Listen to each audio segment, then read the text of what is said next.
Mabuhay sa inyong lahat! Ako si Ava at welcome sa aking vlog. Ngayon ay Pebrero 25 at ginugunitan natin ang ika-39 na anibersaryo ng EDSA People Power Revolution. Isang makasaysayang kaganapan na nagpakita sa mundo na ang kalayaan ay maaaring makamit nang hindi gumagamit ng karahasan.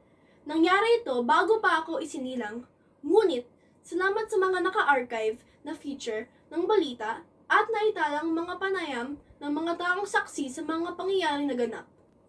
Lahat tayo ay makakabalik tanaw at matututo mula sa piraso ng kasaysayang ito. Tara, simulan na natin!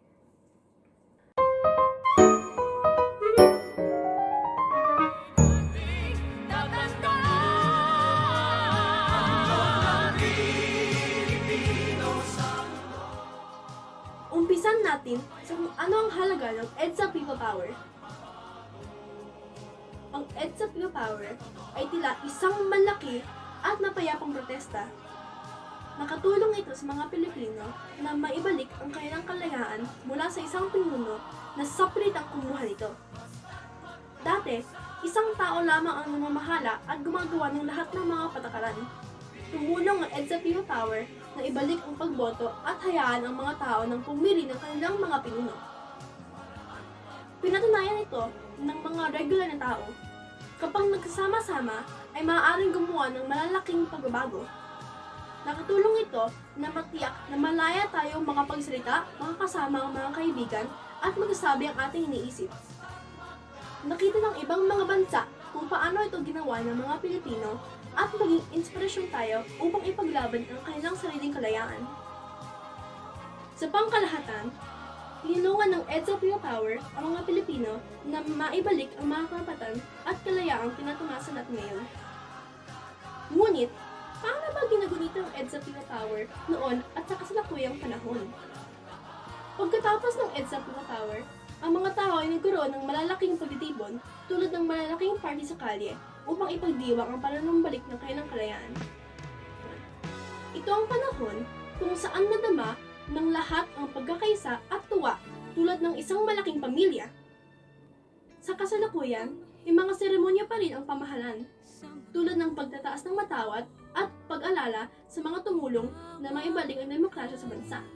Mas may mga pag-uusap at diskusyon na ang mga tao ngayon tungkol sa kung ano talaga ang ibig sabihin ng EDSA at kung mas namabuti ba ang mga bagay. Ang mga paaralan at museo ay nagtuturo sa mga bata tungkol sa nangyari. Ginagamit ang mga tao ang internet para magbahagi ng mga kwento at larawan ng EDSA People Power. Ang simbahan kung saan naganap ang maraming mga bagay ay nagsasagawa pa rin ng mga serbisyo. Sa madaling salita, naaalala pa rin, subalit ngayon ay mas maraming pag-uusap at pag-aaral tungkol dito, hindi lamang malalaking kasiyahan. Sa lahat ng mga naganap, ano ba ang naituro o naitulong ng EDSA People Power sa mga Pilipino? Higit sa lahat, paano ito may tutuguyod ang katarungan, kapayapaan, at integridad ng nilikha ng Diyos sa mga Pilipino? Itinuro ng EDSA People Power na gumagana ang kapayapaan, mabago natin ang mga bagay nang hindi nag-aaway, na mahalaga ang mga tao. Lahat tayo ay may karapatang magpahayag ng ating damdamin at dapat makinig ang mga pinuno.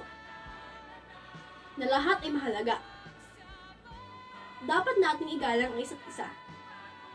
Na matibay ang pagtutulungan. Ang pagkakaisa ay nagdudulot ng magagandang bagay. Pangangalaga sa lupa. Ang ibig sabihin ng kapayapaan ay pangangalaga din sa kalikasan. Magpatawad at maghilom. Mapapabuti natin ang mga bagay sa pamamagitan ng pagpapatawad.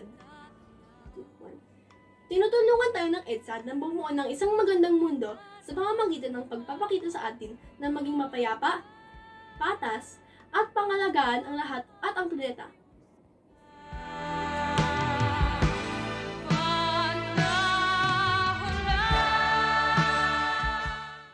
Nais kong iwan sa inyo ang talatang ito sa Biblia mula sa Aklat ng mga Taga-Roma, Kabanata 15, versikulo 4.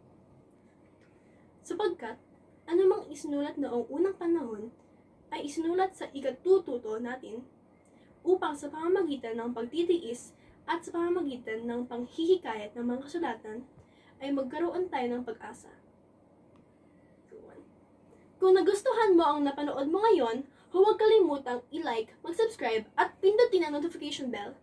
Ito po ulit si Aba. Magkita po tayo muli sa aking susunod na vlog.